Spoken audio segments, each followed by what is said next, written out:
Welcome to the Trend Market Update Report for October 2013. Well, what effect did the government shutdown that occurred during the first half of the month have on local real estate activity? Despite the fear that the partial shutdown would have a negative effect on real estate activity, October's closed sales exceeded the year-ago level by 18%, and year-to-date were 16% ahead in closed transactions. Now, most of those settlements were already scheduled before the shutdown, but other than possibly a few USDA loans that were delayed, there wasn't much of an impact that we could see on the local real estate activity. Appointments were 13% higher than they were last October, so buyers were still out looking. And the only sign that we're seeing statistically of a slowdown was that pending sales were only 4.5% higher than they were last October.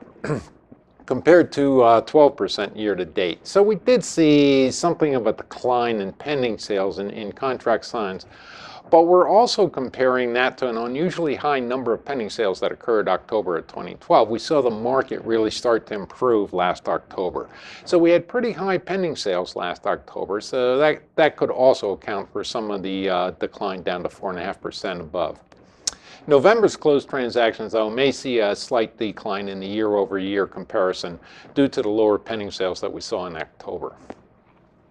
The median sold price was $205,000 compared to $194,000 last October. That's a 5.7% increase. And year-to-date, the median sold price is 5% higher than it was a year ago. Now, you and your clients may be hearing that both the national median sold price that's reported by National Association of Realtors every month and also the Case-Shiller index have been more than 10% higher this year compared to last year. Now, you might be envious of that 10 to 12% increase, but there's two things that are contributing to that. And one of those is that the home prices nationally declined far more dramatically during the housing bust than we saw around here. So they have a much longer way to go to recover lost home values than we have. Secondly, much of that double-digit increase is really due to a significant decrease in distressed sales nationally. Through September, nationally, distressed sales were 26% of all the sales in 2012. This year, it's only 16%. So they went from 26% nationally in distressed sales down to 16%. And here in Trend, for closed sales, sell for about 1/3 of the price of non-distressed sales. So when you take all those lower price sales away, the median sold price goes up just on the basis of fewer distressed sales or fewer of those lower price transactions.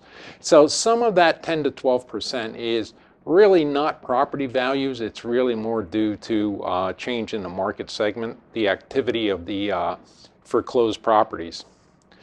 So we're seeing a slight decrease in distressed sales. We went from 17% last year down to 15%, but that's not really enough to have too much of an impact on the median sold price. That's pretty comparable from year to year.